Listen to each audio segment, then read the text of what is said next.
আসসালামু আলাইকুম। স্বাগত জানাচ্ছি আজকের আমাদের March forward free coaching for BCS and others কর্তৃক আয়োজিত আজকের অনলাইন ক্লাস। আজকে আমাদের বাংলা ব্যাকরণের ওপরে ক্লাস অনুষ্ঠিত হবে এবং আজকের লেকচার হবে আজকের লেকচার হবে লেকচার 4। আজকের টপিকের মধ্যে যেগুলো আমাদের থাকবে আলোচনায়, তার মধ্যে ধ্বনি পরিবর্তন থাকবে সন্ধি, থাকবে উপসর্গ। আপনাদেরকে শুভেচ্ছা জানাচ্ছি আজকের ক্লাসে। আশা করি ক্লাসগুলো আমরা ঠিক মতো বোঝার চেষ্টা করব এবং আমাদের কাছে সহজ করতে হবে। শুরু করছি আজকের ক্লাস। প্রথমে আসি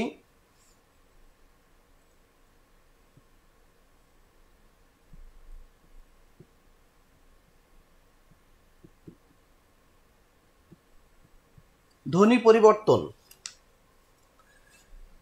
আমাদের এর আগে নিশ্চয় আলোচনা হয়েছে ধ্বনি কি, বর্ণ কি এবং ধ্বনির বিভিন্ন রকম ফের আমরা দেখেছি। ধ্বনি দুই প্রকার, একটা হলো উচ্চারণের কাল অনুযায়ী, একটা হলো হ্রস্বস্বর, আর একটা প্রথমে ধ্বনি দুই প্রকার, স্বরধ্বনি, ব্যঞ্জন ধ্বনি। স্বরধ্বনি দুই প্রকার উচ্চারণ কাল অনুসারে, একটা হলো হ্রস্বস্বর আর একটা দীর্ঘস্বর। তারপরে গঠন অনুসারে দুই প্রকার পেয়েছি, মৌলিক স্বর এবং যৌগিক স্বর। এগুলো সম্পর্কে নিশ্চয়ই আপনাদের ধারণা আছে। ধ্বনি পরিবর্তন করতে গেলে সেই বিষয়গুলো সম্পর্কে আমাদের আরেকটু মাথায় রাখতে হবে বিষয়গুলো। তো ধ্বনি পরিবর্তন বিষয়টা হলো এটা হলো একটা মজার বিষয়। কি বলেন? ধ্বনি পরিবর্তন এটা একটা বলতে গেলে সুখের বিষয় বা আরামের বিষয়। কিসের আরাম, কিসের সুখ? আপনি একটা ফল খেলেন, সুখ পেলেন। একটা পছন্দের পোশাক পরলেন, সেখানে একটা মানসিক সুখ পেলেন। তো ধ্বনি পরিবর্তন এটা আবার কিসের সুখ? আচ্ছা, কিসের সুখ আমরা একটু দেখছি। যেমন আমরা যখন বলি, কি বলেছি, রাত না। যখন বলি রাত না বলার সাথে সাথে কিন্তু রাত বলার সাথে সাথেই আমাদের শ্বাসনালী বন্ধ হয়ে যায়, দম বন্ধ হয়ে যায়। আবার নতুন করে শ্বাস নিয়ে আমাদের বলতে হয় না। রাত, দেখেন, রাত বলেন, রাত বললেই কি হয়ে যায়? শ্বাসনালী বন্ধ হয়ে যায়। তারপরে নতুন করে শ্বাস নিয়ে বলতে হয় না। কিন্তু যখন আমরা বলি রান্না, কি রান্না বললে সুখ পাওয়া গেছে? কি বলেন? সুখ পাওয়া গেছে না? হ্যাঁ। আর কি দম বন্ধ হচ্ছে, শ্বাসনালী বন্ধ হচ্ছে? বন্ধ হচ্ছে না। তাহলে রান্না বললে যে কষ্ট হয়, রান্না বললে সেই কষ্ট হয় না। কষ্ট যখন থাকে না তখন তো বোঝা যায় না, কিন্তু যখন কষ্ট আসে তখন বোঝা যায় সুখের কি মূল্য। তো আমরা রান্না শব্দটা উচ্চারণে কি পেলাম? সুখ পেলাম, আরাম পেলাম। ধ্বনি পরিবর্তন হলো সেই বিষয়, ধ্বনি পরিবর্তন হলো সেই আরাম। তো আমরা যেহেতু জেনেছি ধ্বনি দুই প্রকার, একটা হলো স্বর আর একটা হলো কি, ব্যঞ্জন। সুতরাং ধ্বনি পরিবর্তনও হবে দুই প্রকার, একটা স্বরধ্বনির পরিবর্তন আর একটা হবে ব্যঞ্জন ধ্বনির পরিবর্তন। প্রথমে আমরা আলোচনা করব স্বরধ্বনির পরিবর্তন।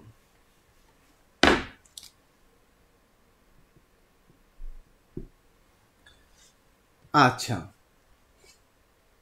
আমরা একটা শব্দ যখন উচ্চারণ করি, শব্দ উচ্চারণ করার সময় কষ্ট হয়, সুখ পাওয়া যায় না, আরাম পাওয়া যায় না। তখন সেই শব্দটাকে উচ্চারণ করার সময় আমরা কি করি?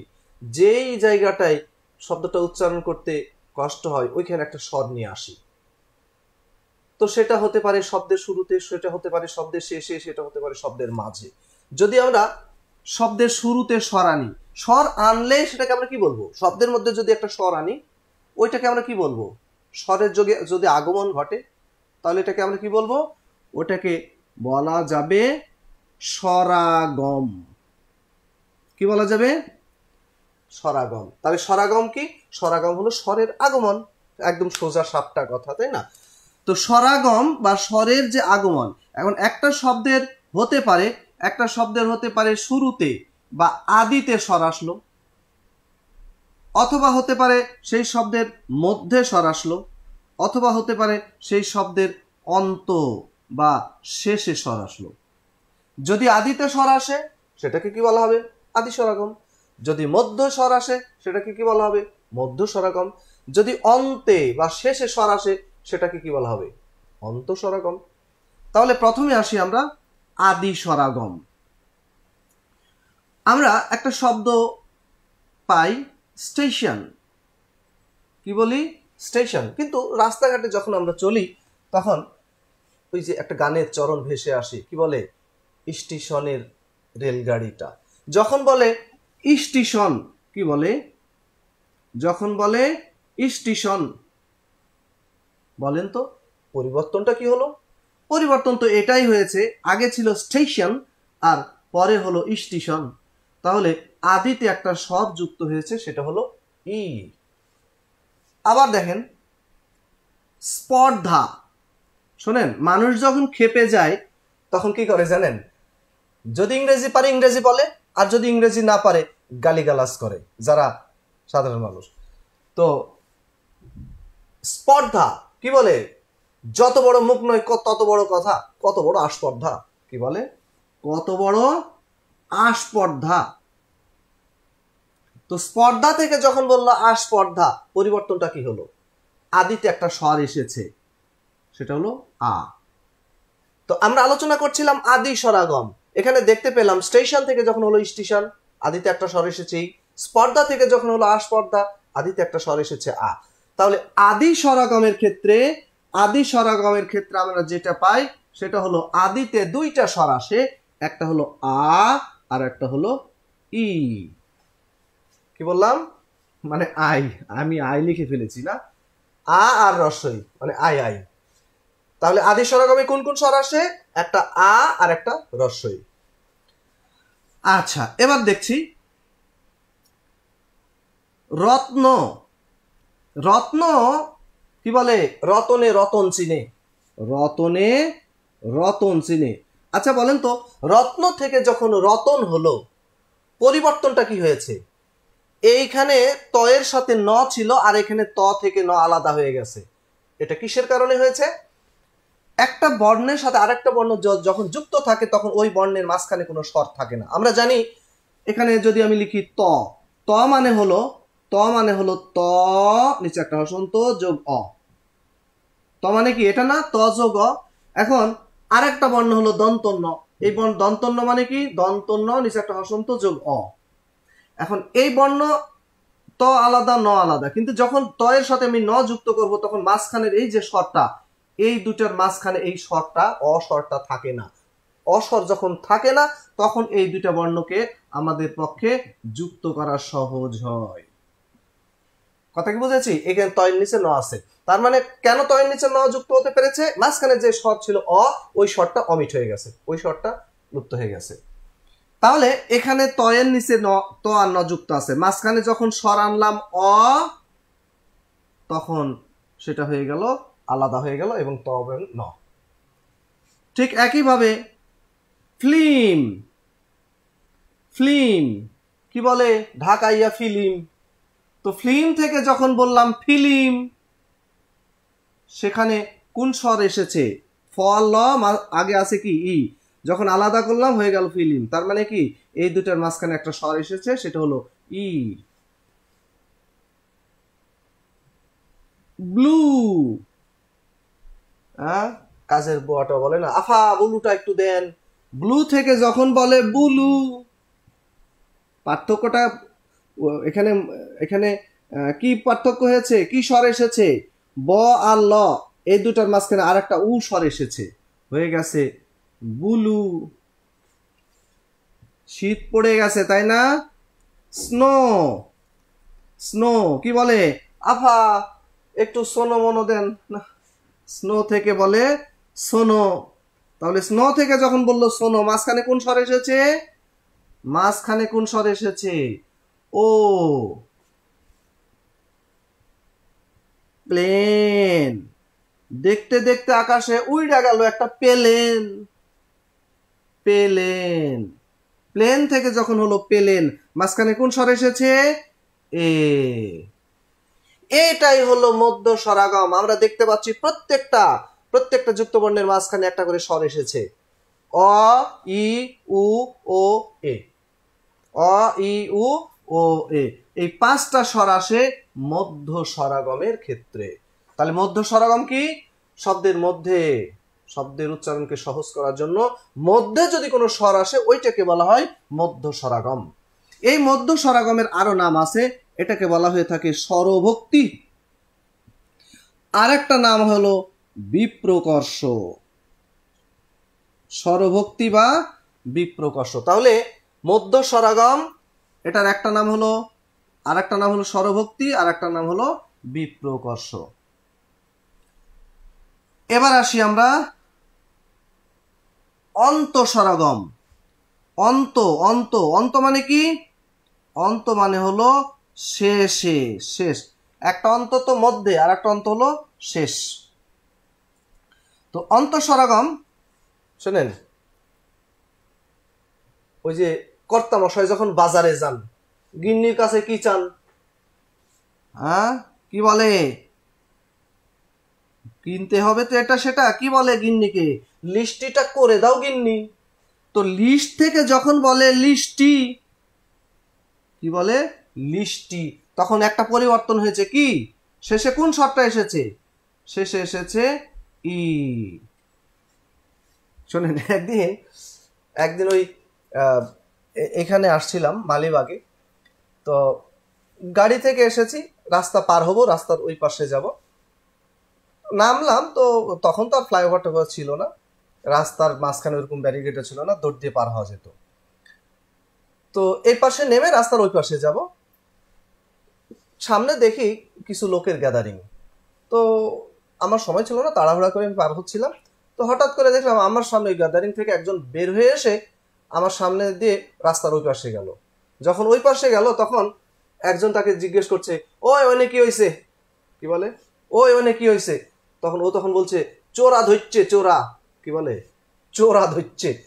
চোরা যে বললো, কাকে বললো? চোরা।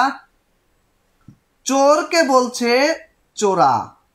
তাহলে চোরকে যখন বললো চোরা, তাহলে পরিবর্তনটা কি হলো? এই চোরের সাথে একটা আপ শেষে যুক্ত হয়েছে। শেষে যুক্ত হয়েছে কি? আ। এই হলো চোরা। কথা কি বুঝেছি? তাহলে চোর থেকে হলো চোরা। এখানে অন্তঃস্বরাগমের ক্ষেত্রে আমরা তাহলে কোন স্বর পাচ্ছি? এখানেও কিন্তু ওই যে আদি স্বরাগমের ক্ষেত্রে যেমন আমরা পেয়েছিলাম আ আর রস্বই, অন্তঃস্বরাগমের ক্ষেত্রে আমরা সেই একই স্বর পাচ্ছি, আই আই। তার মানে আদি অন্তে আ আর রস্বই। আর মধ্য স্বরাগমের ক্ষেত্রে কি কি একটু বলার চেষ্টা করেন? অ, ই, উ, ও, এ। আবার বলেন, অ, ই, উ, ও, এ। এই 5টা স্বর আসে মধ্য স্বরাগমের ক্ষেত্রে। তাহলে স্বরাগম বিষয়টা নিশ্চয়ই পরিষ্কার হয়েছে। স্বরাগম হলো স্বরের আগমন। স্বরের আগমন ঘটতে পারে শব্দের আদিতে, তখন বলবো আদি স্বরাগম। ঘটতে পারে শব্দের শেষে, তখন বলবো অন্তঃস্বরাগম।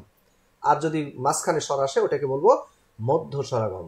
তো আদি স্বরাগম এবং অন্তঃস্বরাগমের ক্ষেত্রে আমরা দেখলাম আ এবং রস্ব এই দুটো স্বর আসে। আর মধ্য স্বরাগমের ক্ষেত্রে 5টা স্বর আসে। কি কি? অ, ই, উ, ও, এ। ঠিক আছে? আচ্ছা, স্বরাগম যদি বলা হয় স্বরের আগমনকে, তাহলে স্বর যদি লোপ পেয়ে যায় তখন তাকে কি বলবেন? যেমন দেখেন, জানালা। জানালা, এখান থেকে আমরা অনেক সময় বলি না, এ জানলাটা বন্ধ করে দে। জানলা, কি বলি? জানলা। তখন তো এখানে জানালা থেকে যে জানলা হলো, পরিবর্তনটা কি হলো? পরিবর্তন হয়েছে, এখানে একটা আ বিলুপ্ত হয়েছে, তাই না? আটা বাদ গেছে না? দন্ত নয়ের সাথে যে আ ছিল সেটা বাদ গেছে। তার মানে একটা স্বর যদি লোপ পেয়ে যায় তাকে কি বলবো? স্বরলোপ। স্বরের আগমনকে বলবো স্বরাগম, আর স্বরের লোপকে বলবো স্বরলোপ। তার মানে স্বরাগমের বিপরীতটাই হলো স্বরলোপ।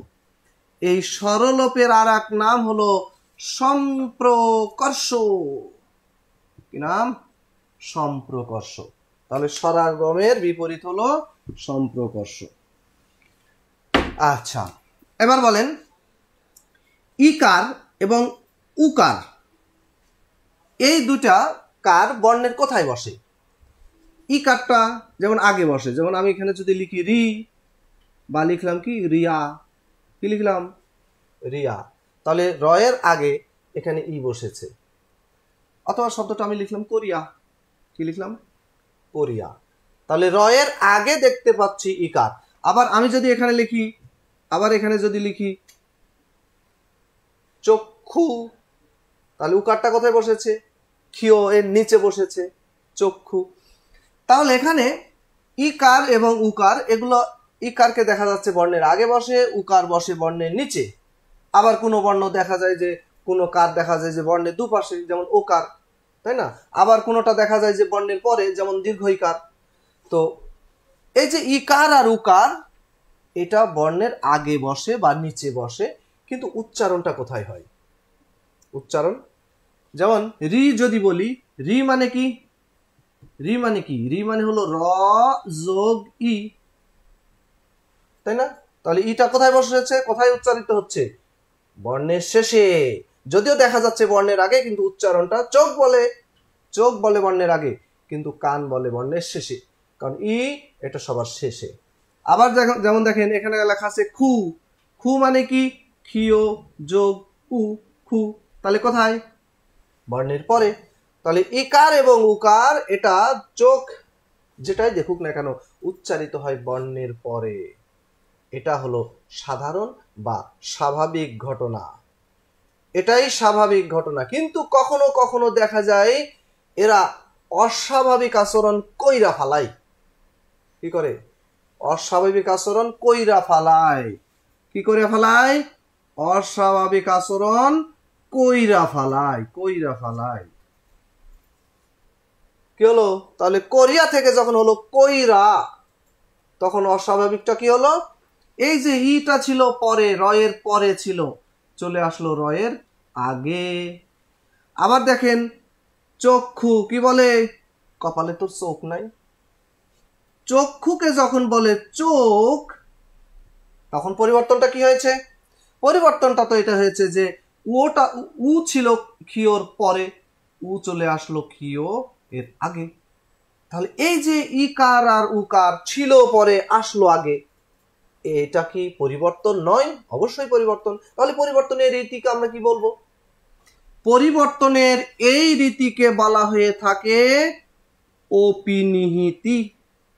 শব্দের বানানটা খেয়াল করবেন, অপিনিহিতি। প্রত্যেকটাকে একটা করে আমরা কার চিহ্ন দিয়েছি, কিন্তু স্বরে একে কোনো কার দিতে পারি নাই, এ হলো বেকার। যার নাই কোনো কার সে হলো বেকার, এই অটা হলো বেকার, ওর কোনো কার নাই। বাকি প্রত্যেকটা বর্ণের ওপরে আমরা একটা করে কি দিয়েছি? ইকার দিয়েছি। তাহলে অপিনিহিতিটা কি? অপিনিহিতিটা হলো পরে উচ্চারিত ইকার বা উকার আগেই উচ্চারিত হয়ে যাওয়ার যে রীতি, তার নাম অপিনিহিতি। তাহলে কথাটা একটু মাথায় রাখবেন যে পরে উচ্চারিত ইকার বা উকার আগেই উচ্চারিত হয়ে যাওয়ার যে রীতি, তার নাম অপিনিহিতি। মনে থাকবে, পরে উচ্চারিত ইকার বা উকার আগেই উচ্চারিত হয়ে যাওয়ার যে রীতি। কি বললাম কথাটা? পরে উচ্চারিত ইকার বা উকার আগেই উচ্চারিত হয়ে যাওয়ার যে রীতি, আগেই উচ্চারিত হয়ে যাওয়ার যে রীতি, তার নাম অপিনিহিতি। তাহলে অপিনিহিতিটা বিষয়টা বুঝতে পেরেছি। কোরিয়া থেকে কইরা, চলিয়া থেকে চইলা, বলিয়া থেকে বইলা, ভাবিয়া থেকে কি হবে বলে না, খাড়া একটু ভাইবা লই, ভাবিয়া থেকে ভাইবা, এগুলো হলো অপিনিহিতির দৃষ্টান্ত। তাহলে পরে উচ্চারিত ইকার বা উকার আগেই যখন উচ্চারিত হয়ে যায়, তখন সেটাকে বলা হয় অপিনিহিতি। আচ্ছা, এবার দেখেন এই যে ইকার বা উকার, এটা ছিল পরে, আসলো আগে। এখন এখানে যে আসলো, পরে থেকে যে আগে চলে আসলো, আগে আসলো এই ই তো তার কাছে এই জায়গাটা তো তার কাছে একটা নতুন জায়গা, নতুন স্থান আছে না। মানুষ কি করে, এক জায়গা থেকে যখন আরেক জায়গায় যায়, যেখানে যায় সেই জায়গাটা কি হয়, তার কাছে নতুন হয়, মানুষজন তার কাছে নতুন হয়, তখন সে নিঃসঙ্গে একাকিত্ব বোধ করে। সে তখন কি করে, সে তখন সঙ্গী চায়। তো এখানে যখন এসেছে সে তখন খুঁজছে কাউকে পাওয়া যায় কিনা। অবশেষে পেয়ে গেল কাকে, ক মানে ক না, কর সাথে কি আছে একটা অ। এই যে অ কে পেয়ে গেল, অ আর উ মিলে হয়ে গেল একার। তাহলে কইরা থেকে কি হবে, করে। এখানে উ ছিল পরে, চলে আসলো আগে, আগে যখন আসলো সে আবার আর একটা কি পেল, এই উ এখানে কাকে পেয়ে গেল, এই যে চ মানে কি, চর সাথে আছে একটা অ, অ কে পেয়ে গেল। তাহলে অ আর উ মিলে হয়ে গেল কি, এটা সন্ধির নিয়ম, আমরা একটু পরেই দেখব। অ আর উ মিলে হয়ে গেল ওকার। তাহলে চোখ থেকে কি হবে, চোখ, চোখ থেকে চোখ।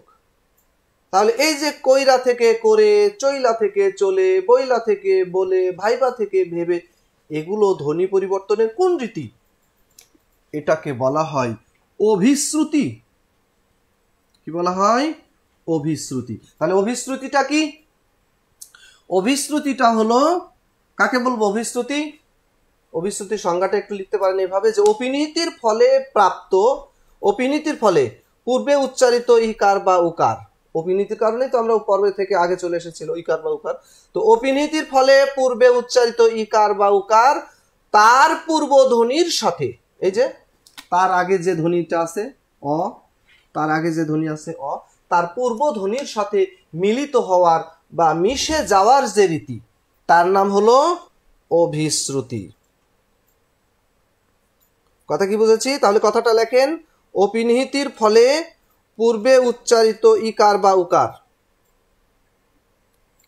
লেখেন অপিনিহিতির ফলে পূর্বে উচ্চারিত ইকার বা উকার তার পূর্ব ধ্বনির সাথে মিলিত হওয়ার বা মিশে যাওয়ার যে রীতি, তার নাম অভিশ্রুতি।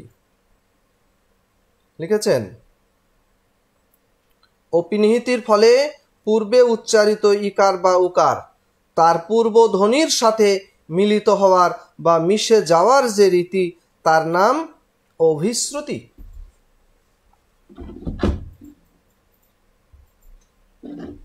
মিলিত হওয়ার বা মিশে যাওয়ার যে রীতি, তার নাম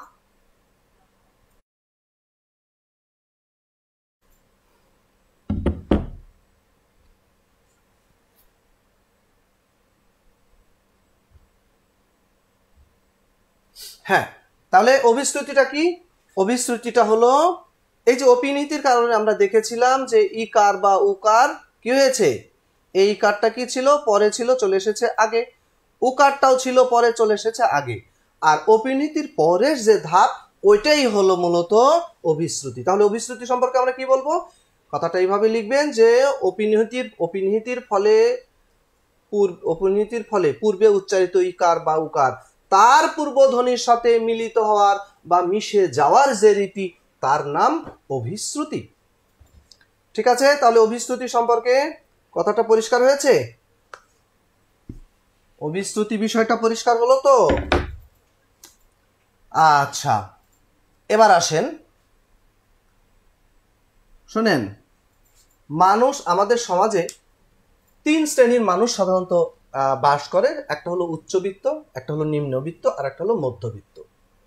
আচ্ছা বলেন তো, উচ্চবিত্ত মনে করেন একজন থাকে 10 তলায়, হ্যাঁ, একজন থাকে কোথায়, এই মনে করেন 10 তলায়, আর আরেকজন থাকে কোথায়, এই মনে করেন গাছতলায়। এখন বলেন, ওই 10 তলার সাথে গাছতলার কখনো ইয়ে হয় নাকি? 10 তলার সাথে গাছতলার ইয়ে হয়? ইয়ে মানে তো বুঝতে পারছেন, হ্যাঁ, যেটা বলছি ওটাই। এটা সাধারণত হয় না, তবে হয়ে থাকে সিনেমাতে, ঠিক না? তো 10 তলার সাথে গাছতলায় যদিও দেখা যায় যে ইয়ে হয়েছে, কিন্তু হলেও সেটা হয় আবেগের বশে, কিন্তু সেই আবেগ বেশি দিন টিকে না। দেখেন, পিঁয়াজ, আচ্ছা কি বলছি কথাটা, যে 10 তলার সাথে গাছতলার ইয়ে হয় না, হয় এই সাধারণত হয় না, নাটক সিনেমায় হতে পারে, তো বাস্তবেও এরকম আসলে হয় না।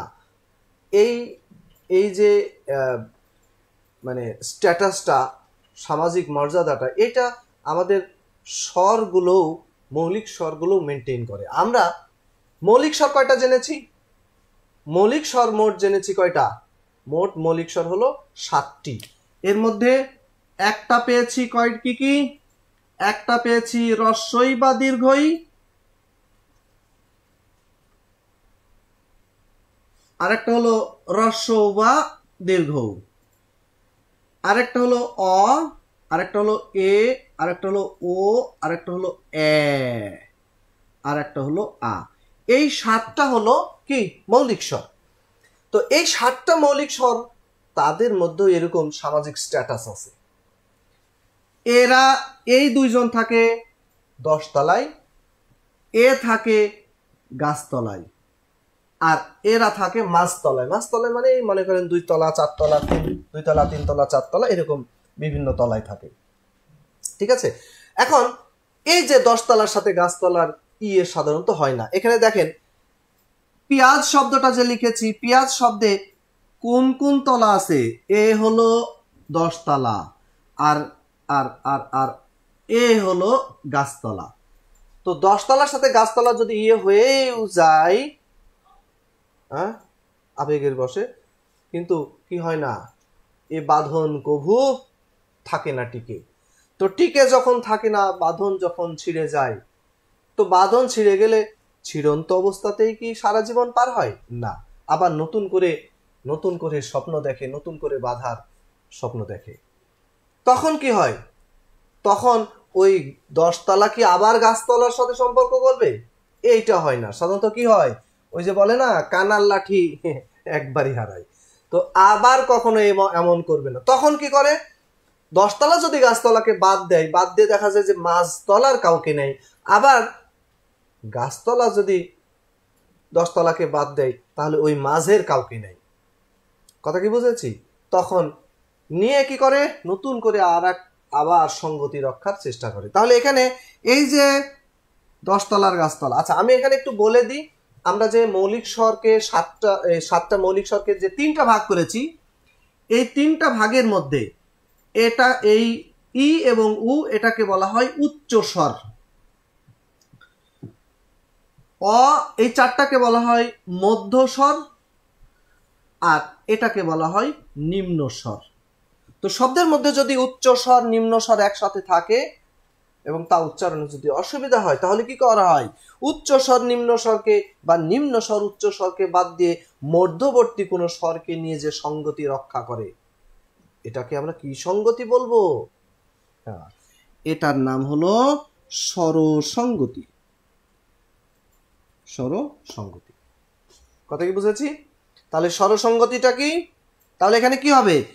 কে কাকে বাদ দিবে? এখানে দেখা যায় যে নিম্ন স্বর উচ্চ স্বরকে বাদ দেয়, নিম্ন স্বর উচ্চ স্বরকে বাদ দেয়, দিয়ে মধ্যবর্তী এ স্বরকে নেয়, নিয়ে কি করে? সঙ্গতি রক্ষা করে। তাহলে পেঁয়াজ থেকে হলো পেঁয়াজ। এখন এখানে যদি নিম্ন স্বর অকে নিত, তাহলে হতো পয়াজ, এ কে নিলে পেঁয়াজ, ও কে নিলে পোয়াজ। কাকে নিয়েছে? একে নিয়েছে, তাই না? এরকম তুলা, তুলা থেকে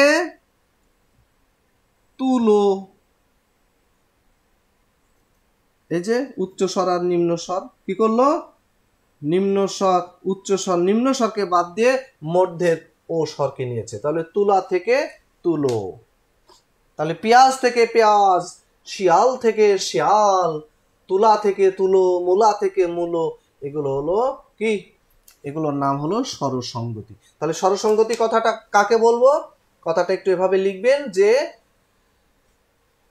শব্দের মধ্যে উচ্চ স্বর নিম্ন স্বর একসাথে থাকলে তা উচ্চারণে যদি অসুবিধা হয়, তাহলে উচ্চ স্বর নিম্ন স্বরকে বা নিম্ন স্বর উচ্চ স্বরকে বাদ দিয়ে মধ্যবর্তী কোনো স্বরকে নিয়ে যে সঙ্গতি রক্ষা করে, এর নাম স্বরসঙ্গতি।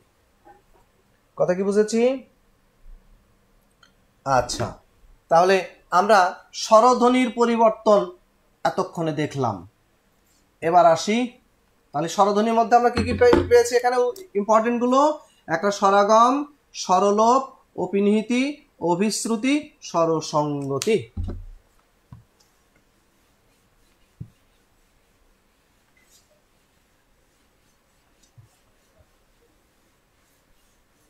আশা করি স্বরসঙ্গতি আমরা বুঝতে পেরেছি।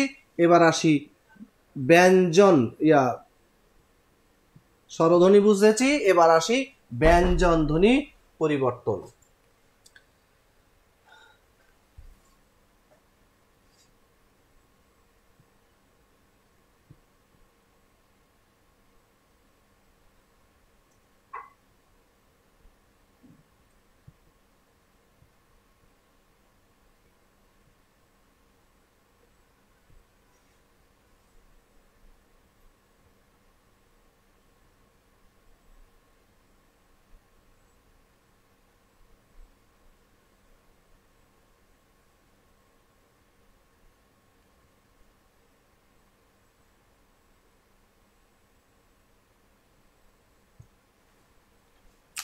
শুনেন, এখানে আমরা সাধারণত দেখি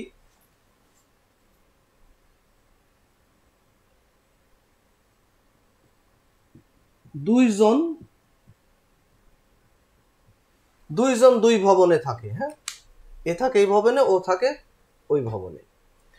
তো যদি কখনো দেখা যায় এখানে একটা সাধারণ স্বাভাবিক নিয়ম হলো, দুইজন তো অনেক দিনই থাকলো, এখন কি করবে? এখন দেখা যায় যে সাধারণ স্বাভাবিক ঘটনা হলো এ আসে এর ভবনে, কখনো দেখা যায় এ যায় ওর ভবনে। কিন্তু এটা একটা দৃষ্টিকটু, এটা একটা মানে সহজে এটা কি করা হয় না, এটা মেনে নেওয়া হয় না। কিন্তু কখনো যদি দেখা যায় যে দুই ভবনের কেউ কাউকে মানছে না, কিন্তু দুইজন শুধু একদম কি মানে ডিটারমাইন্ড, যে কি যদি কেউ কারো ভবনে যেতে না পারি, তখন কি করে? দেখা যায় যে তৃতীয় আর একটা ভবন বেছে নেয়, নিরুদ্দেশের পথে যাত্রা। কথা কি বুঝেছি? তো এখানে রাদ না, এখানে দেখা যাচ্ছে দুইটা ব্যঞ্জন, একটা ধ একটা ন। তো এই যে দুইটা ব্যঞ্জন, নিচে দাগ দিই, দুইটা ব্যঞ্জন কি হলো? আগেরটা ধ পরেরটা ন, কিন্তু এখানে কি হয়ে গেছে? পরের ন আগের ধ পরের নতে পরিণত হয়ে গেছে, দুইটাই কি হয়ে গেছে? ন। আগে গ পরে ন, কিন্তু পরের নটা কি হয়ে গেছে? আগের গতে রূপান্তর হয়ে গেছে। আর এখানে কি? আগে ত পরে স। তো এখানে ত আর স কেউ কারোটাতে না গিয়ে দুইটা আলাদা ভবন বেছে নিয়েছে, ত এর পরিবর্তে চ আর তালব স এর পরিবর্তে ছ। তো এখানে যে পরিবর্তনটা ঘটেছে, এই পরিবর্তনটা কিসের পরিবর্তন হয়েছে? এখানে মূলত দুজন এক ভবনে আসার একটা পরিকল্পনা এঁটেছে। কি বলেন? তো দুইজন যদি এক ভবনে আসে, এই ভবনের নাম কি দিবেন? এই ভবনের নাম হলো সমীভবন। এই ভবনের নাম কি?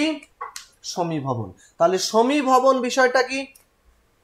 শুনেন, শব্দের উচ্চারণে যদি সুখ পাওয়া না যায়, তাহলে কি করা হয়? অনেক সময় পূর্ববর্তী ব্যঞ্জনকে পরবর্তী ব্যঞ্জনে, অথবা পরবর্তী ব্যঞ্জনকে পূর্ববর্তী ব্যঞ্জনে, অথবা উভয় ব্যঞ্জনের পরিবর্তে দুটো নতুন ব্যঞ্জনের আগমনকে বলা হয় সমীভবন। কি বললাম কথাটা? তাহলে সমীভবন কি? এক ভবনে আসার একটা প্রক্রিয়া, দুইটা স্বর মানে দুইটা ব্যঞ্জন একটা ব্যঞ্জনে রূপান্তর হওয়ার একটা প্রক্রিয়া। তো এখানে আগের ব্যঞ্জনটা পরের ব্যঞ্জনে রূপান্তর হয়েছে, আর এখানে পরের ব্যঞ্জন আগের ব্যঞ্জনে রূপান্তর হয়েছে। কিন্তু কখনো যদি দেখা যায় যে একটাকে আরেকটায় রূপান্তর করা যাচ্ছে না, তখন দুটোই কি হয়ে যায়? পরিবর্তন হয়ে যায়। তাহলে সমীভবন কাকে বলবো? যে শব্দের উচ্চারণে যদি সুখ পাওয়া না যায়, অসুবিধা হয়, তো সেক্ষেত্রে কি করা হয়? পূর্ববর্তী ব্যঞ্জনকে পরবর্তী ব্যঞ্জনে, বা পরবর্তী ব্যঞ্জনকে পূর্ববর্তী ব্যঞ্জনে, অথবা উভয় ব্যঞ্জনের পরিবর্তে দুটি নতুন ব্যঞ্জনের আগমনকে বলা হয় সমীভবন। ঠিক আছে, পূর্ববর্তী ব্যঞ্জনকে পরবর্তী আর পরবর্তী ব্যঞ্জনকে পূর্ববর্তী কিংবা উভয় ব্যঞ্জনের পরিবর্তে দুটি নতুন ব্যঞ্জনের আগমন। তো এক ভবনে আসলো, তো এক ভবনে আসলে যদি ওই প্রক্রিয়ায় আসে, কেউ কারো ভবনে যেতে পারেনি, তৃতীয় ভবন বেছে নিয়েছে, তো দুইজন আবেগের বশে চলে আসলো এক ভবনে। কিন্তু আবেগ আর কতদিন থাকবে বলেন? আস্তে আস্তে আবেগে ভাটা পড়ে যায়। যখন আবেগে ভাটা পড়ে তখন আসল বাস্তবতায় ফিরে আসে, তখন শুরু হয়ে যায় আসলে বিপর্যয়। একজন তখন আর একজন কি করে, একজন আর একজনকে তখন কি করতে থাকে, দোষারোপ করতে থাকে। তো ওই যে বলে না, প্রথম বছর এ বলে ও শোনে, দ্বিতীয় বছর এ বলে ও শোনে, আর তৃতীয় বছর দুইজন বলে পাড়া প্রতিবেশী শোনে। তো এদের অবস্থা এরকম, এক ভবনে আসলো, কিন্তু তারপরে আস্তে আস্তে যখন আবেগ কেটে যায় তখন শুরু হয় বিপর্যয়। বিপর্যয়টা শুরু হয় কোথায় আসলে? শোনেন, একদিন এই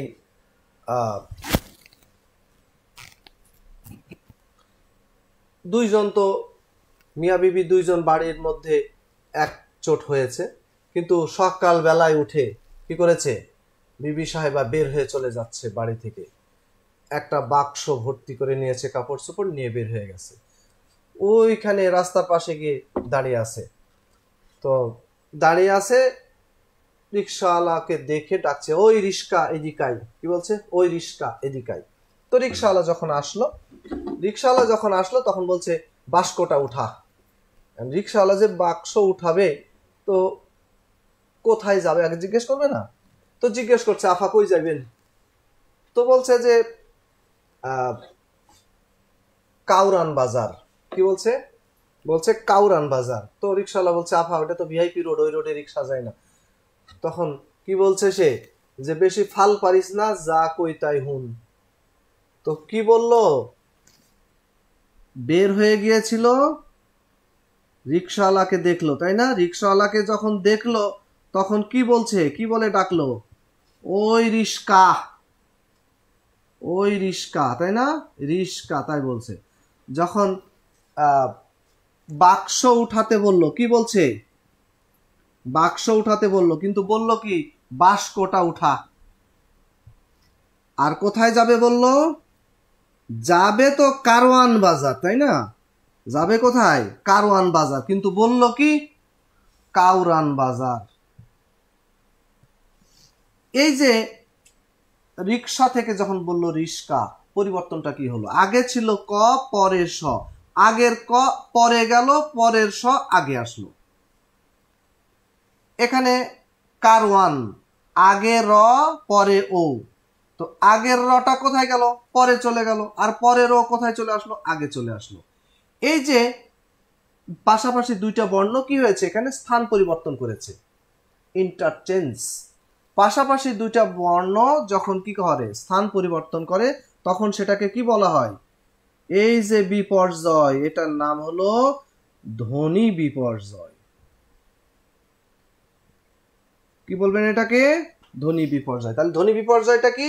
ধ্বনি বিপর্যয়টা হলো পাশাপাশি দুটি ব্যঞ্জনের পরস্পর স্থান পরিবর্তনকে বলা হয় ধ্বনি বিপর্যয়। ঠিক আছে, পাশাপাশি অবস্থিত দুটি ব্যঞ্জনের পরস্পর স্থান পরিবর্তনকে বলা হয় ধ্বনি বিপর্যয়। এখন ওই যে মিয়া বিবির বিপর্যয় শুরু হলো, এখন বিপর্যয় যদি, প্রথমে তো ধ্বনি কথার মধ্যে বিপর্যয়, তাই না? কিন্তু বিপর্যয় যদি কন্টিনিউ চলতেই থাকে, পরিণতিটা কি হবে বলেন? কি বলে, অনেক হয়েছে আর না, এবার একটা বিহিত করতেই হবে। তো বিহিতটা কি করে শোনেন। একদিন ইউনিভার্সিটিতে, ঢাকা ইউনিভার্সিটিতে কলা ভবন থেকে নিউ মার্কেট যাচ্ছি। তো যাওয়ার সময় রিক্সাতে যাওয়ার সময় ওই যে নীলক্ষেতে বাম পাশে হলো লেপ কাঁথা আর ডান পাশে হলো বই খাতা, এই দুটার মাঝখানে যে রাস্তাটা, এই রাস্তাটা তখন মাঝখানে কোনো ইয়ে ছিল না, মাঝখানে কোনো মানে আইল্যান্ড যে সেটা ছিল না। আর ওইদিকে পলাশির দিকে, বুয়েটের দিকে যে রাস্তাটা গেছে, ওইটাও রাস্তাটা চলন ছিল না, মানে এভাবে যাতায়াতের উপযুক্ত ছিল না। তো এই রুটেই সব মানে গাড়ি ঘোড়ার চলাচল। তো যে রিক্সাতে যাচ্ছে, রিক্সার দুই পাশে দুই রিক্সা, ওই দুই রিক্সার দুই পাশে আরো দুইটা রিক্সা। তো দুইটা রিক্সা একসাথে চারটা পাঁচটা রিক্সা যাচ্ছে। তো বাম পাশে যে রিক্সা যাচ্ছে ওই রিক্সা চাপতে চাপতে এত কাছে চলে এসেছে, রিক্সাওয়ালা তখন যে রিক্সায় বসে আছে বলছে এই নাগলো নাগলো। তো নাগলো নাগলো বলতে বলতে অলরেডি লাগিয়ে দিয়েছে। যখন লাগিয়ে দিয়েছে তখন ওই রিক্সাওয়ালা বলছে এই আমার শরীরে নাগলো কেন, খেপে গিয়ে বলছে। যাই হোক, তো পরে যখন নিউ মার্কেটে নামলাম ওকে জিজ্ঞেস করছি এই তোমার বাড়ি কোথায়, বলছে অংপুর। কি বলে? অংপুর। তো এই যে রিক্সা যখন পাশে চেপে যাচ্ছিল তো লাগলো, কিন্তু সে কি বলছিল, সে লাগলোকে সে বলছে নাগলো। কোথায় লাগলো? লেগেছিল শরীরে, কিন্তু সে কি বলছে শরীর। বাড়ি ছিল তার কোথায়? রংপুর, কিন্তু সে কি বলল অংপুর। এখানে দেখেন তো কি পরিবর্তনটা হয়েছে। এখানে দুইটা বর্ণ ল ল আছে, কিন্তু লর মধ্যে দুইটা ল থেকে একটা ল পরিবর্তন হয়ে গেল। এখানে র র দুইটা বর্ণ আছে একই সমবর্ণ, দুটা থেকে একটা পরিবর্তন হয়ে এটা আরেকটা বর্ণে রূপান্তর হলো। দুইটাই র, দুইটা র থেকে একটা পরিবর্তন হলো, আলাদা একটা বর্ণ হলো। তাহলে দুইটা সমবর্ণ থেকে একটি যদি পরিবর্তন হয়ে যায় ওটাকে কি বলা হবে? দুইটা সমবর্ণের একটির যে পরিবর্তন এটাকে, তার মানে ওই যে দুইজন যে এক ভবনে এসেছিল, ভবন যখন শেষ পর্যন্ত আর টিকলই না, ভবন যদি আলাদা হয়ে যায় তাহলে সেই ভবনকে কি বলবেন? সেটাকে বলা হবে বিষমী ভবন। তাহলে বিষমী ভবন বিষয়টা কি? বিষমী ভবন বিষয়টা হলো দুটি সমবর্ণের একটির পরিবর্তনকে বলা হয় বিষমী ভবন। বিষয়টা কি পরিষ্কার হয়েছে? দুটা সমবর্ণ র র, কিন্তু দুটা থেকে একটা পরিবর্তন হয়ে গেল ল। এখানে র র দুইটা র থেকে একটা হলো অ, এখানে ল ল দুইটা ল থেকে একটা হলো দন্ত ন। তার মানে দুইটা একই বর্ণ থেকে যদি একটা পরিবর্তন হয়ে যায় ওটাকে বলা হয় বিষমী ভবন। তো আমরা দেখলাম আবেগের বশে এক ভবনে এসেছিল, সেটা ছিল সমী ভবন, কিন্তু এক ভবনে থাকতে থাকতে যখন আবেগ কেটে গেল হয়ে গেল ধ্বনি বিপর্যয়। আর ধ্বনি বিপর্যয়ের পরিণতি হিসাবে আমরা দেখলাম ভবন চেঞ্জ, ভবন আলাদা হয়ে গেল, এর নাম বিষমী ভবন। তাহলে সমী ভবন, ধ্বনি পরিবর্তন, বিষমী ভবন, বিষয়গুলো আশা করি পরিষ্কার হয়েছে। আচ্ছা, এবার আমরা দুটো দৃষ্টান্ত দেখব।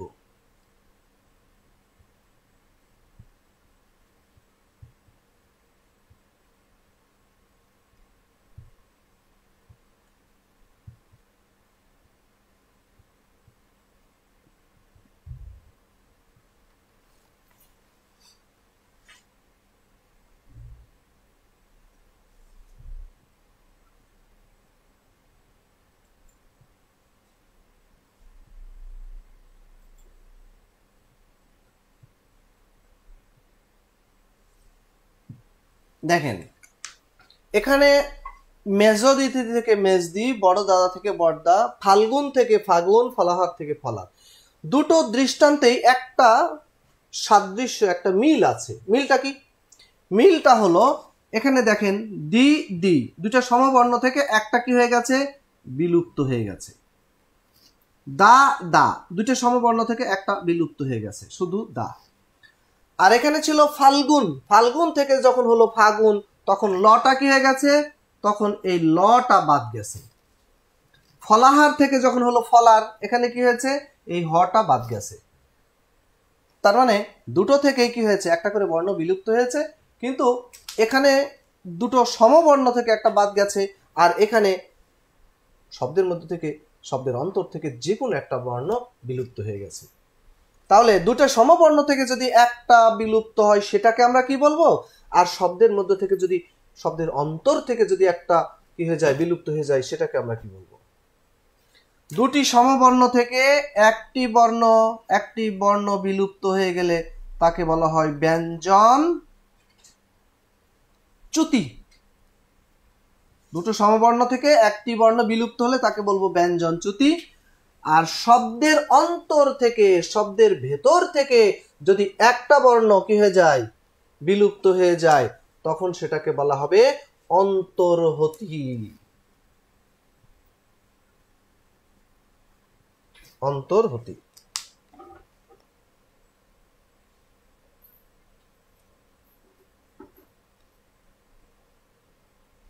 ঠিক আছে?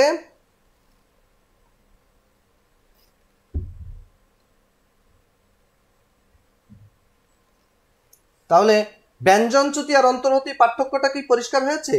ব্যঞ্জনচ্যুতিতে কি হয়, দুটো একই বর্ণ থেকে একটা বাদ যায়, আর অন্তর্হতিতে দুইটা সমবর্ণ থেকে যে কোনো একটা বর্ণ কি হয়ে যায়, বিলুপ্ত হয়ে যায়। ঠিক আছে? এবার বলেন তো আমাকে যে বিষমী ভবন আর ব্যঞ্জনচ্যুতি এই দুটার মধ্যে পার্থক্যটা কি?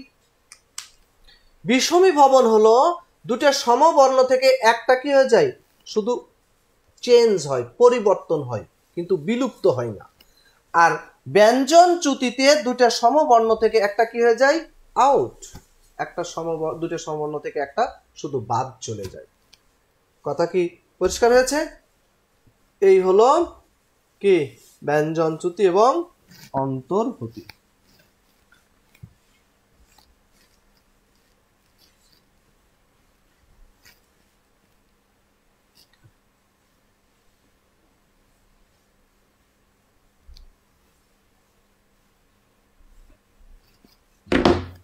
আচ্ছা,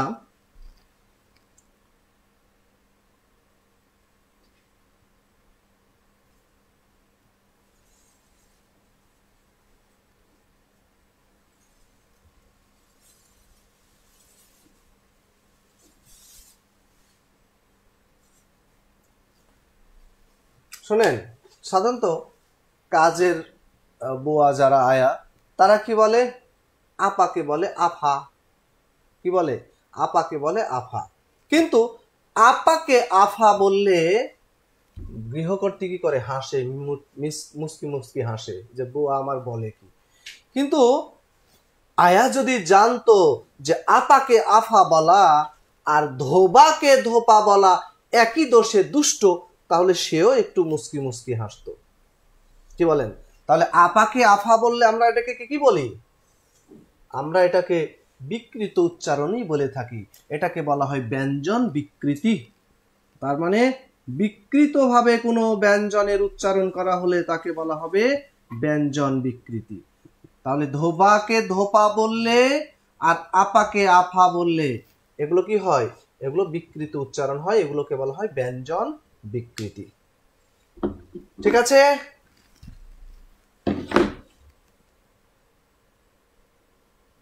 আচ্ছা, এই গেল মোটামুটি আমাদের ধ্বনি পরিবর্তন। আমরা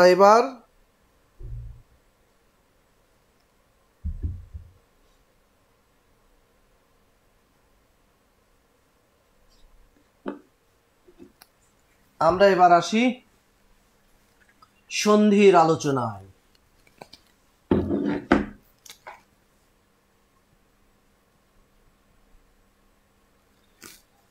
আচ্ছা, সন্ধিটা কি? সন্ধি শব্দের অর্থ হলো মিলন। আমরা জানি যে ব্যাকরণ এবং ব্যাকরণের মধ্যে যতগুলো অধ্যায় আছে, প্রত্যেকটা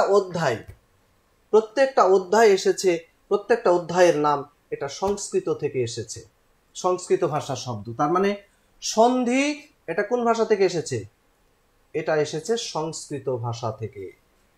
তার মানে সন্ধি হলো সংস্কৃত ভাষার শব্দ। তো সন্ধি শব্দের অর্থ কি? মিলন। মিলন। কিন্তু মিলনটা কার? মিলন তো বিভিন্ন জনে বিভিন্ন জায়গায় করে থাকে, তাই না?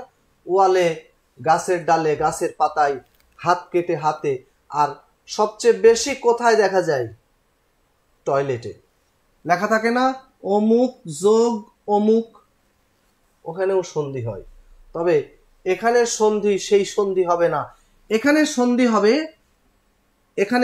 হবে কার? এখানে সন্ধি হবে ধ্বনির সাথে ধ্বনির। ধ্বনির সাথে ধ্বনি অথবা অথবা বর্ণের সাথে বর্ণের কারণ কার মিলন হবে? মিলনটা হবে মূলত ধ্বনির সাথে ধ্বনির বা বর্ণের সাথে বর্ণের। অ যোগ অ সমান সমান কি হয়ে যায়? আ। কি বলেন? যেমন যেমন যেমন বিদ্যা যোগ আলয়। এখন এখানে যে ধ্বনি বা ধ্বনির সাথে ধ্বনি বা বর্ণের সাথে বর্ণের মিলন হবে, সেই ধ্বনিটা কোন ধ্বনি? আমরা জানি সন্ধি হয় ওই যে মাঝখানে যোগ চিহ্ন থাকতে হয়, তার মানে যোগ চিহ্নের আগে একটা অংশ থাকে, যোগ চিহ্নের পরে আরেকটা অংশ থাকে, তাই না?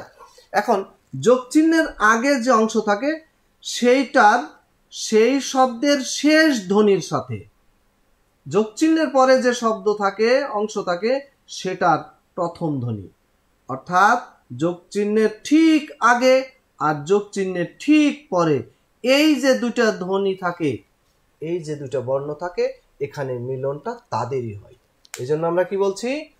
শব্দের সাথে বর্ণের সাথে বর্ণের বা ধ্বনির সাথে ধ্বনির মিলনই হলো সন্ধি। তাহলে কি পাশাপাশি সেটা কি হতে হবে? সেটা অর্থ সঙ্গতি বিশিষ্ট হতে হবে। এখন আপনি কচু যোগ আদা যোগ আলু সন্ধি করে ফেললেন, হয়ে গেল কসাদ আলু।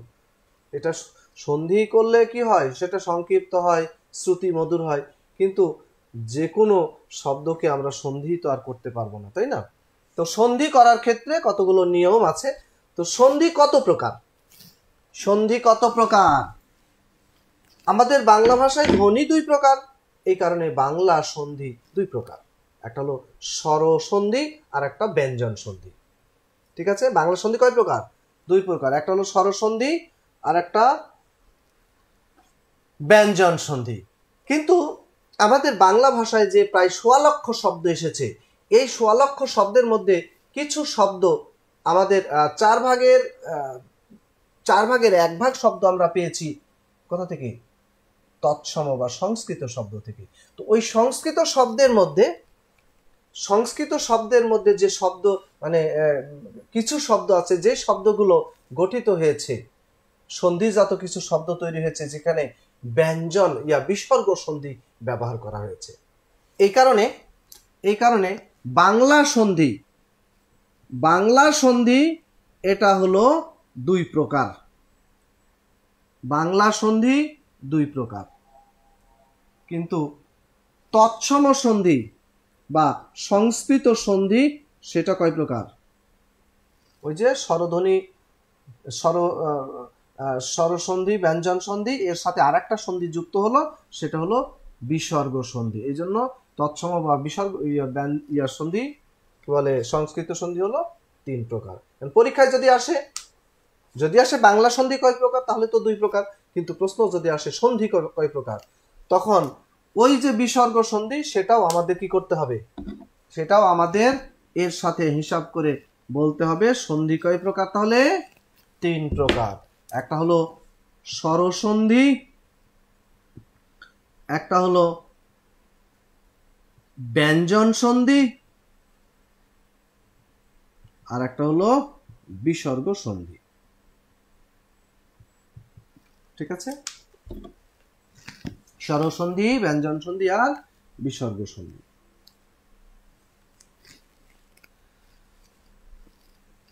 তো প্রথমে আসি আমরা স্বরসন্ধি।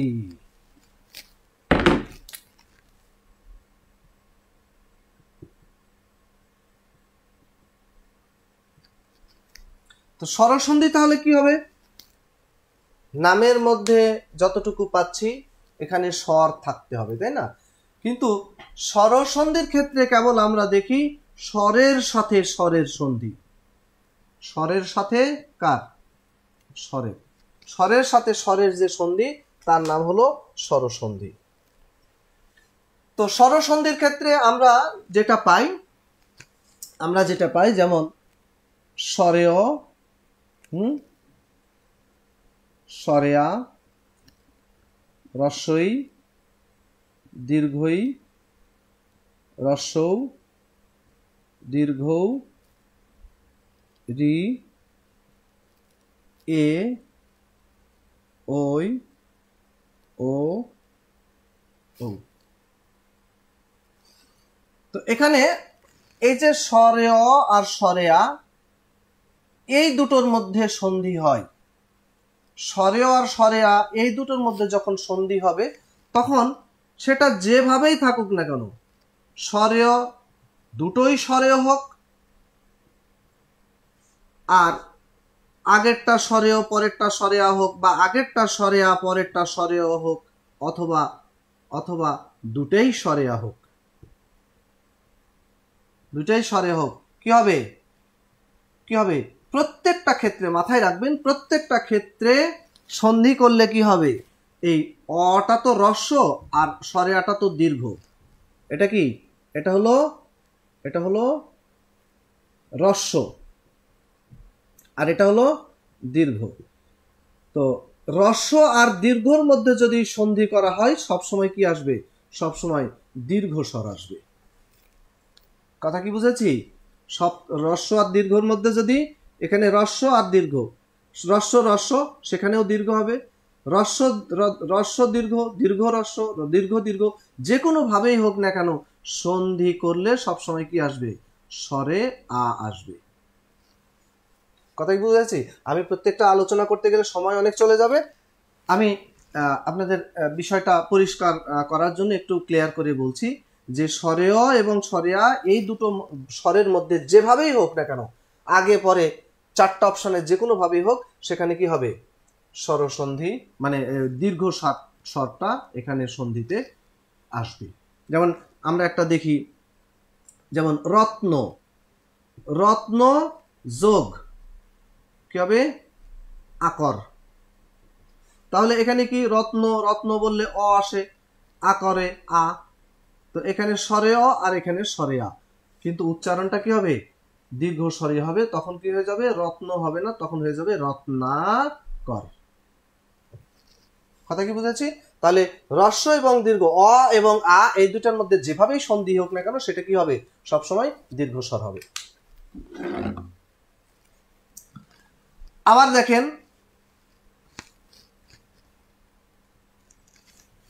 দেখেন, হ্রস্বই আর দীর্ঘই এই দুটার মধ্যে যদি সন্ধি হয়, সেটা হতে পারে দুটাই হ্রস্বই, হতে পারে আগেরটা হ্রস্বই পরেরটা দীর্ঘই, হতে পারে আগেরটা দীর্ঘই পরেরটা হ্রস্বই, হতে পারে দুটোই দীর্ঘই। তো যেভাবেই হোক না কেন এই দুটোর মধ্যে যদি সন্ধি হয় সব সময় কি হবে, দীর্ঘই হবে। কথা কি বুঝেছি? হ্রস্বই দীর্ঘের মধ্যে যেভাবেই সন্ধি হোক না কেন সেটা দীর্ঘই, দীর্ঘ স্বর হবে। যেমন যেমন রবি, রবি যোগ ইন্দ্র, রবি, রবি যোগ ইন্দ্র, এখানে ই এখানেও ই, দুইটাই কি, দুইটাই ই, কিন্তু আমরা যখন সন্ধি করব তখন কি হয়ে যাবে, দীর্ঘ ই হয়ে যাবে, রবীন্দ্র। কথা কি বুঝেছি? তাহলে এখানে যেভাবেই করি না কেন দীর্ঘ স্বর হবে। আমি বিস্তারিত বলতে পারছি না, সময় কম। আবার দেখেন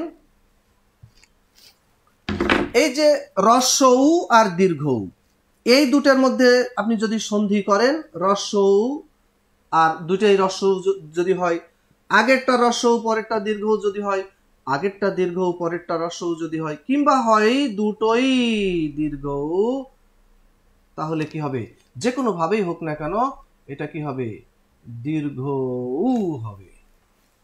আমরা একটা উদাহরণ শুধু দেখব, যেমন দেখেন ভূ যোগ ঊর্ধ্ব, ভূযোগ ঊর্ধ্ব কি হবে, হ্যাঁ যেহেতু দীর্ঘ হবে তাহলে ভূর্ধ্ব। আবার আরেকটা দেখি আমি, মরু, মরু যোগ উদ্যান, মরু যোগ উদ্যান দুটোই হ্রস্ব উ, কিন্তু কি হয়ে যাবে তখন দীর্ঘ উ হয়ে যাবে। মরু র এখানে হ্রস্ব আছে কিন্তু মরুদ্যান লিখতে গেলে আমাদেরকে কি করতে হবে, দীর্ঘ উ দিতে হবে, মরুদ্যান। কথা কি বুঝেছি? তাহলে আমরা দেখলাম এই তিনটা ক্ষেত্রে, এটা যদি 1, এটা 2, এটা 3 বলি, তাহলে এই তিনটা ক্ষেত্রেই হ্রস্ব মানে হ্রস্ব স্বর দীর্ঘ স্বরের মধ্যে সন্ধি হলে সবসময় কি হবে, দীর্ঘ স্বর হবে। এবার আসি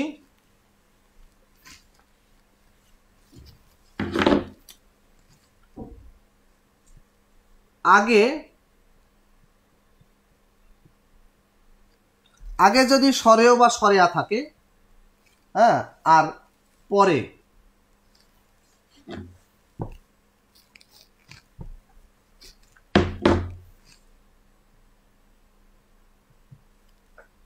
রস্বই বা দীর্ঘই থাকে, আগে যদি স্বরেয় বা স্বরেয়ার পরে যদি রস্বই বা দীর্ঘই থাকে, তাহলে কি হয়ে যাবে, তাহলে হয়ে যাবে একার। যেমন দেখেন, শুভ যোগ ইচ্ছা, এখানে কি আছে, অ আছে, এখানে কি আছে, ই আছে, তাহলে শুভ যোগ ইচ্ছা কি হয়ে যাবে, একার হয়ে যাবে। এখন একারটা কার সাথে হবে, যার সাথে অ বা আকার আছে, অ বা আ আছে, তার সাথে এই একারটা তার সাথে হবে। যেমন শুভ যোগ ইচ্ছা, এখানে আগে অ পরে ই, দুটো মিলে কি হয়ে যাবে, একার হবে। একারটা কার সাথে, যার সাথে অ আছে, তাহলে ভর সাথে অ আছে, সুতরাং ভর সাথে একার হয়ে যাবে। তার আগে কি সু, তারপরে কি চয়ে ছ, এই হলো শুভেচ্ছা। আবার দেখেন, আগে যদি স্বরের স্বরেয়া আর পরে যদি রস্ব বা দীর্ঘ থাকে, তাহলে কি হয়ে যাবে, ও কার হয়ে যাবে। যেমন দেখেন, সূর্য যোগ উদয়, সূর্য যোগ উদয়, এখানে কি আছে, আগে সূর্য অ, উদয় উ, তাহলে কি হয়ে যাবে, ওকার হয়ে যাবে। তাহলে যার কার সাথে ওকার হবে, যার সাথে অ, যার সাথে অ তার সাথে ওকার হবে। তাহলে অর সাথে অন্তস্থ জ্বর সাথে অ আছে, সুতরাং অন্তস্থ জ্বর সাথে ওকার হবে। রেপ তো আগে থেকে আছে, তাই না? তাহলে তার আগে কি দন্তস্বয় দীর্ঘ, তারপরে কি দয়, সূর্যোদয়। ঠিক আছে? আগে যদি রস্ব স্বরেয় বা স্বরে আর পরে যদি রি থাকে, রি বা রি থাকে, তাহলে সেটা কি হয়ে যাবে, রেপ হয়ে যাবে। যেমন মহা যোগ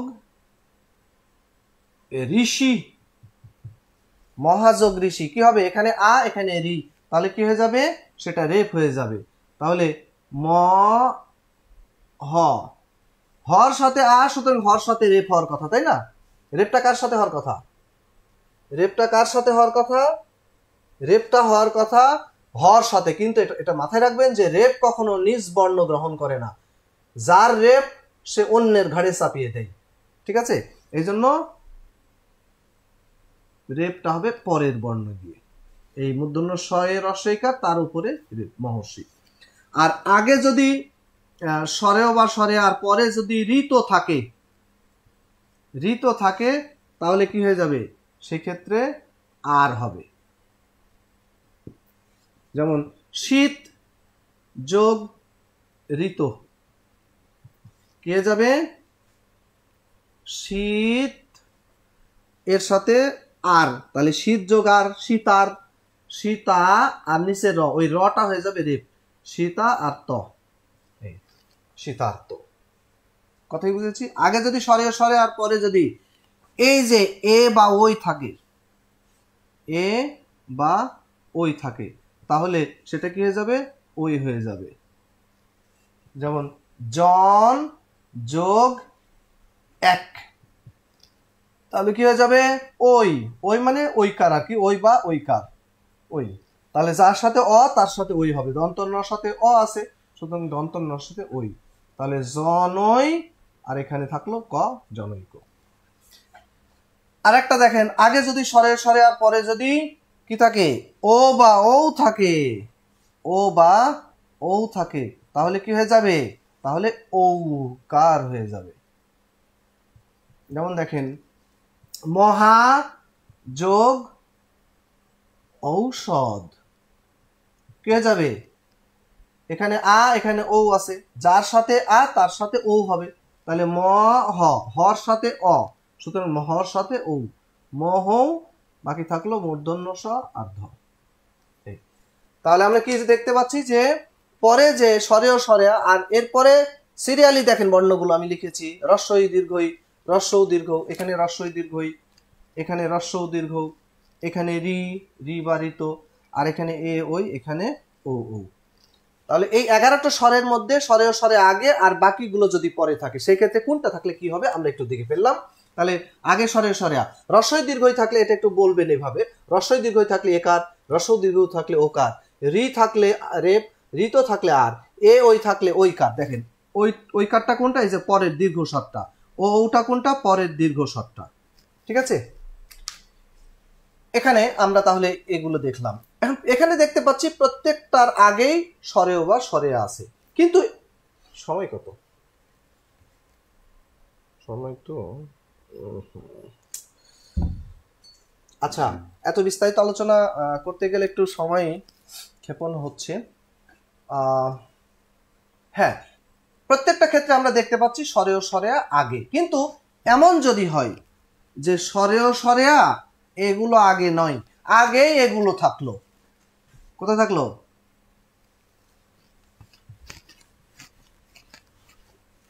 যদি এগুলোই আগে থাকে, আগে এগুলো থাকে, আর পরে পরে যদি অন্য স্বর থাকে, কি বললাম, আগে এগুলো থাকবে আর পরে অন্য স্বর। অন্য স্বর মানে কি, অন্য স্বর মানে হলো, যেমন এখানে আগে হলো রস্বই বা দীর্ঘই, আর পরে যদি অন্য স্বর, অন্য স্বর মানে কি বলেন তো, কি হবে, অন্য স্বর বলতে কি বুঝবেন, কি বুঝবেন অন্য স্বর বলতে?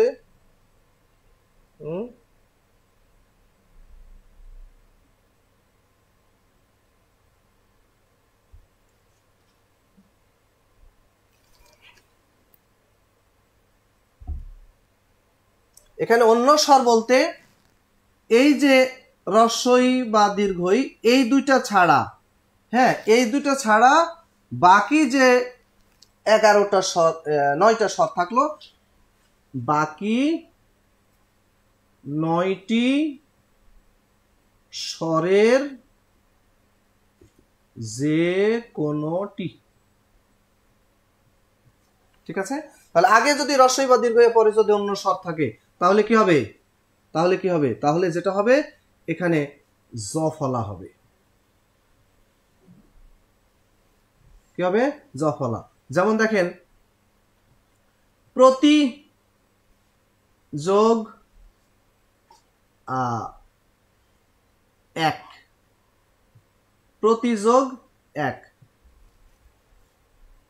হ্যাঁ তাহলে প্রতি যোগ এক, এখানে কি আছে, আগে রস্বই আছে, পরে অন্য আর একটা স্বর এ আছে, এখন কি হবে, এই যে ইয়ে এখানে যার সাথে ই আছে তার সাথে জ ফলা হবে, তাহলে পয় র ফলা লিখলাম, এটা তো নো চেঞ্জ, ত এর সাথে জ ফলা লিখলাম, এরপরে কি হবে, যোগ চিহ্নের পরে যে বর্ণটা থাকবে সেই বর্ণের কার চিহ্ন এর সাথে যুক্ত হবে, একার, এ আছে একার হয়ে গেল, এরপরে ক, প্রত্যেক, কথা কি বুঝেছি। এখানে যদি স্বরেয় থাকতো এখানে কোনো চিহ্ন হতো না, কিন্তু জফলা হতোই, আর এখানে যে যেই বর্ণ থাকবে সেই বর্ণ, এ থাকলে একার, ও থাকলে ওকার, তাই না, ই থাকলে ইকার, এরকম।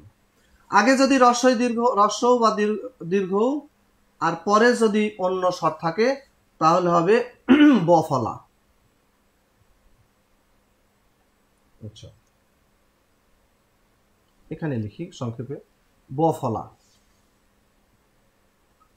যেমন দেখেন সু যোগ আগত, তাহলে কি হবে, এখানে যার সাথে উ তার সাথে বফলা, স্বর সাথে উ স্বর সাথে বফলা, তারপরে কি আছে, যোগ চিহ্নের পরে আকার আছে, আ আছে, সুতরাং আকার হবে, এই স্বাগত। আগে যদি রি আর পরে যদি অন্য স্বর থাকে তাহলে হবে রফলা।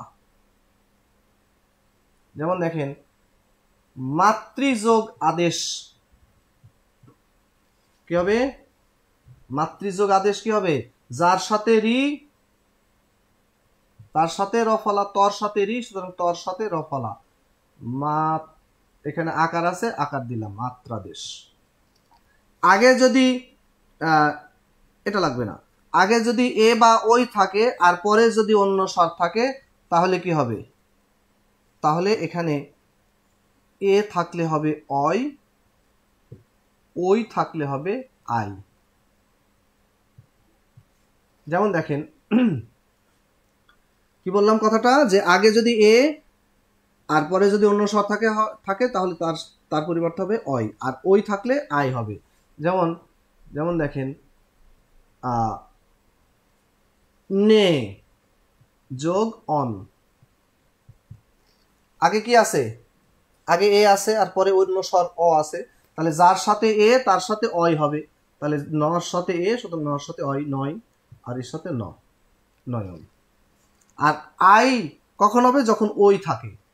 যেমন গই যোগ অক, তাহলে যার সাথে ওই তার সাথে আই হবে, তাহলে গর সাথে আই গাই, তাহলে গাই, তার সাথে শেষে ক, গায়ক। আবার দেখেন আগে যদি কি থাকে?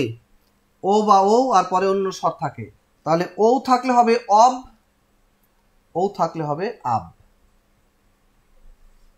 যেমন দেখেন যদি আগে ও, লো যোগ অন, তাহলে যার সাথে ও তার সাথে অব, লর সাথে ও, সুতরাং লর সাথে অব, লব, আর শেষে তারপরে আছে কি? অন, সুতরাং লবণ। আবার দেখেন যদি ও থাকে, যেমন পৌ, পৌ যোগ ইক, তাহলে যার সাথে ও তার সাথে আব হবে, তাহলে পর সাথে ও, সুতরাং পর সাথে আব, তাহলে পর সাথে আব পাব, আর শেষে কি? ইক, তাই না? ইয়া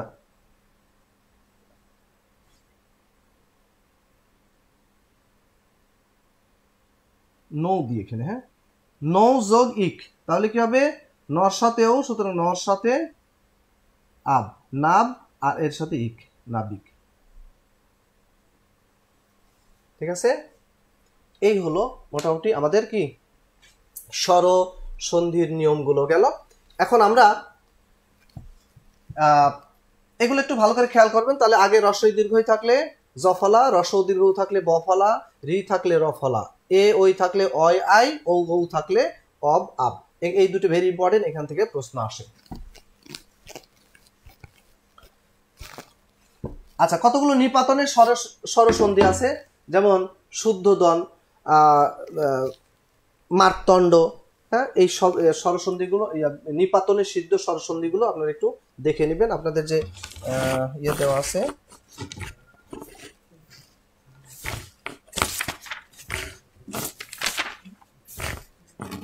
আচ্ছা, এই যে দেওয়া আছে নিপাতনের সিদ্ধ স্বরসন্ধি, এটা একটু দেখে নেবেন।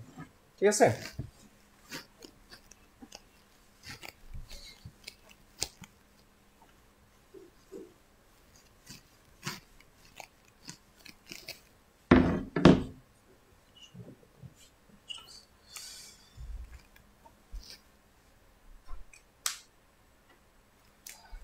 এবার আসি ব্যঞ্জন সন্ধি।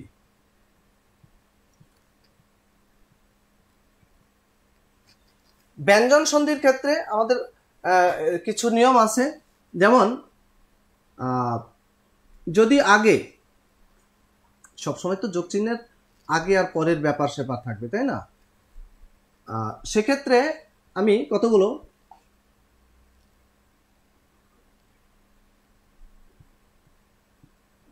দিগন্ত,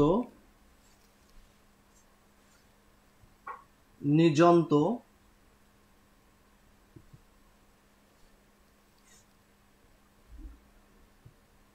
সরানন, মৃদঙ্গ, সুবন্ত। আচ্ছা, এই যে শব্দগুলো লিখেছি এগুলোর সন্ধি কি নিয়মে হবে? এখানে দিক যোগ অন্ত, তাই না? দিগন্ত। নিযন্ত কি হবে? নিচ যোগ অন্ত। শট যোগ আনন, মৃৎ যোগ অঙ্গ, সুপ যোগ অন্ত।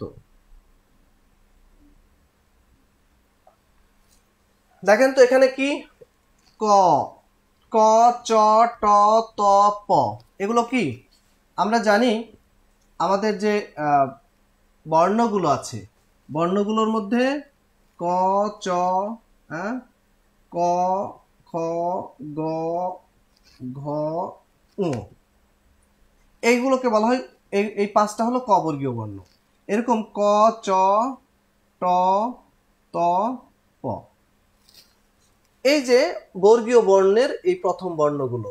আর এখানে চ ছ বর্গীয়, ঝ ঝ ঞ ট ঠ ড ঢ মূর্ধন্য, ত থ গ ঘ দন্ত ন, প ফ গ ঘ ম, এরকম, তাই না? তো আমরা এখানে দেখতে পাচ্ছি যোগ চিহ্নের আগে কি আছে, ক চ ট ত প, তার মানে যোগ চিহ্নের আগে আছে এইগুলো, আর পরে কি আছে, পরে কি আছে, সরেও সরেও সরেও সরেও সরেও। তো এখানে যোগ চিহ্নের আগে যদি কি থাকে, যোগ চিহ্নের আগে যদি থাকে, নিয়মটা হলো আগে যদি থাকে কি, এই যে বর্গের প্রথম বর্ণ, বর্গের প্রথম বর্ণ, আর পরে যদি থাকে স্বরবর্ণ। যোগ চিহ্নের আগে কি, বর্গের প্রথম বর্ণ, আর পরে যদি কি থাকে, স্বরবর্ণ থাকে, তো সেই ক্ষেত্রে কি হয়ে যায়, বর্গের প্রথম বর্ণের জায়গায় কি হয়ে যাবে, কি হয়ে যাবে, তৃতীয় বর্ণ হয়ে যায়। কথা কি বুঝেছি? তো যোগ চিহ্নের আগে আমরা প্রত্যেকটা ক্ষেত্রে দেখতে পাচ্ছি বর্গের প্রথম বর্ণগুলো আছে, কিন্তু যখন আমরা সন্ধি করছি, ক এর জায়গায় হয়ে যাচ্ছে গ, ওই যে ক খ গ, তাই না? তারপরে চ এর জায়গায় চ ছ বর্গীয় জ, ট ঠ ড, ত থ দ, প ফ ব। তো তৃতীয় বর্ণ হয়ে যাচ্ছে, ক এর জায়গায় গ, চ এর জায়গায় বর্গীয় জ। এখানে ট এর জায়গায় হওয়ার কথা ছিল ড, কিন্তু এটা ব্যতিক্রম, ড না হয়ে ডয় শূন্য র হয়, কারণ ড দিলে সেটা অর্থপূর্ণ হয় না, ষডানন বলতে কোনো শব্দ নেই। ত এর জায়গায় কি হয়ে যাচ্ছে দ, আর প এর জায়গায় প ফ ব। তাহলে এটা একটা গুরুত্বপূর্ণ নিয়ম যে আমরা দেখলাম যে যদি আগে বর্গের প্রথম বর্ণ থাকে আর পরে যদি স্বরবর্ণ থাকে, তাহলে প্রথম বর্ণের জায়গায় বর্গের তৃতীয় বর্ণ হয়ে যায়। ভেরি ইম্পর্টেন্ট একটা নিয়ম, এটা মাথায় রাখবেন।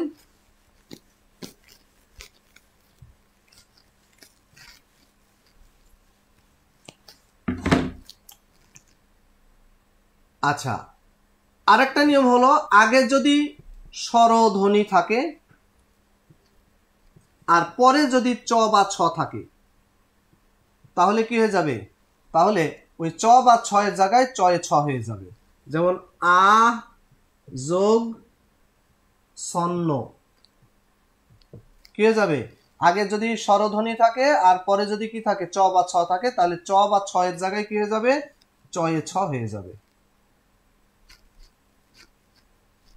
চ এ ছ। তাহলে আ, এখানে ছ আছে, ছ এর জায়গায় কি হয়ে যাবে, চ এ ছ, আচ্ছন্ন। যেমন বি যোগ সেদ, কি হয়ে যাবে, আছে স্বরধ্বনি ই আছে আর পরে ছ আছে, সুতরাং কি হয়ে যাবে, বিচ্ছেদ।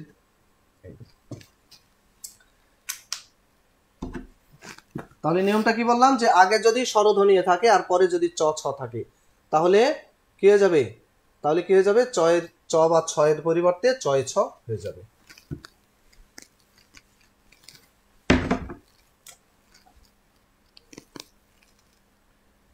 আচ্ছা, কতগুলো শব্দ, যেমন দেখেন সংবলিত,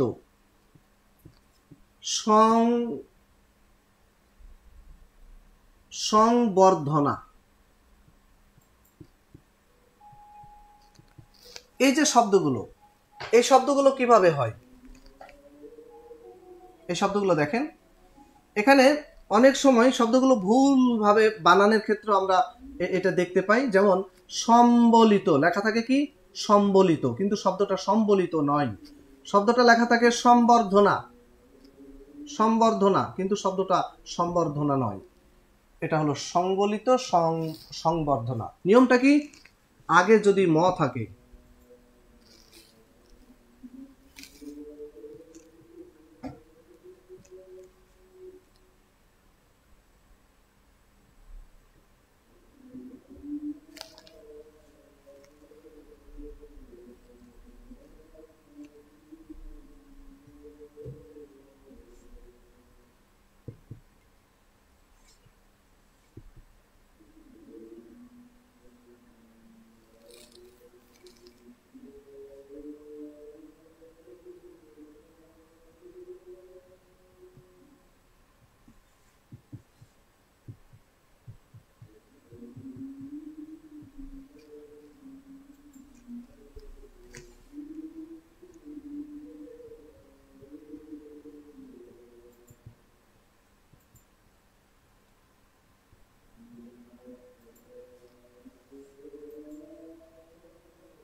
তাহলে কি পাচ্ছি, আগে যদি ম থাকে আর পরে যদি 300 হজবরল, বাংলা বর্ণমালায় কয়শো বর্ণ আছে?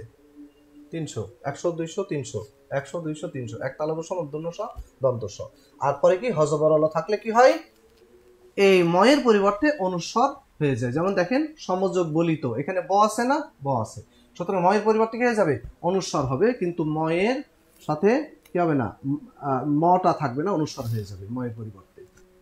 যেমন দেখেন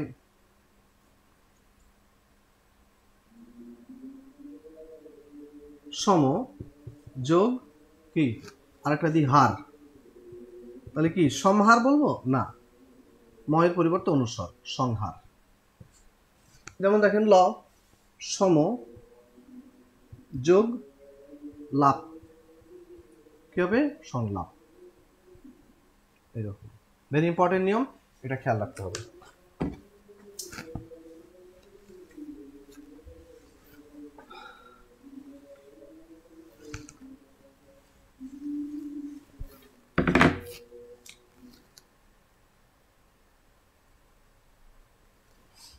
আচ্ছা দেখেন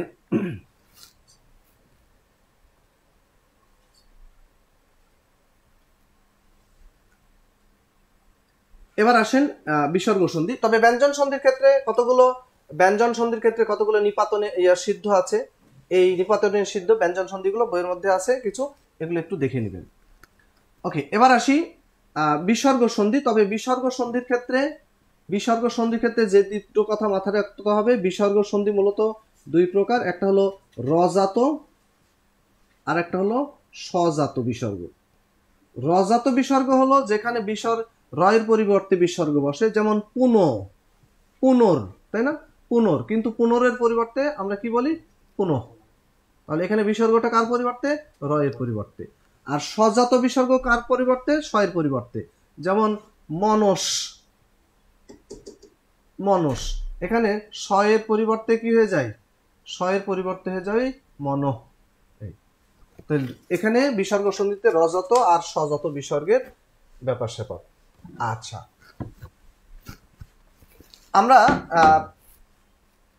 উপসর্গের ক্ষেত্রে যে বিষয়টা মাথায় রাখতে হবে, এখানে উপসর্গ, রোগের উপসর্গ যেমন রোগের আগে, শব্দের উপসর্গ শব্দের শেষে বসে, শব্দের শুরুতে বসে। তো এখানে আমাদের 3 ধরনের যে উপসর্গ আছে, একটা হলো তৎসম বা সংস্কৃত, আরেকটা হলো দেশি, আরেকটা হলো বিদেশি।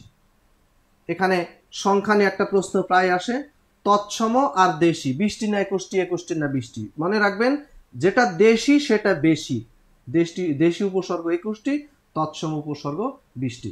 এগুলো একটু মাথায় রাখতে হবে। তৎসম প্রপরা উপসমনি অধি অভি অতি অপি পরিপ্রতিনির দুর্বি সুত অনুভব উপা, এই শব্দগুলো, এই উপসর্গগুলো দিয়ে যত শব্দ তৈরি হবে সেগুলো তৎসম শব্দ, এগুলো শিখবেন। আর দেশি উপসর্গ অঘাওয়াজোয়ানা আ আর আব আন ইতিউ নিপাতি কদ কবি ভর রাম সা সুহা, এই যে 21টা উপসর্গ, এগুলো শিখবেন।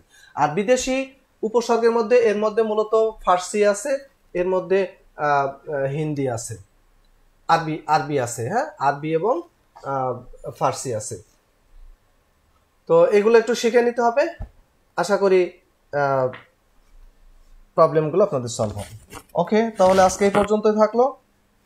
সবাই ভালো থাকবেন, সুস্থ থাকবেন। আজকে এই পর্যন্ত। সবাইকে শুভেচ্ছা জানিয়ে আজকে মতো ক্লাস এখানে শেষ করছি। আসসালামু আলাইকুম।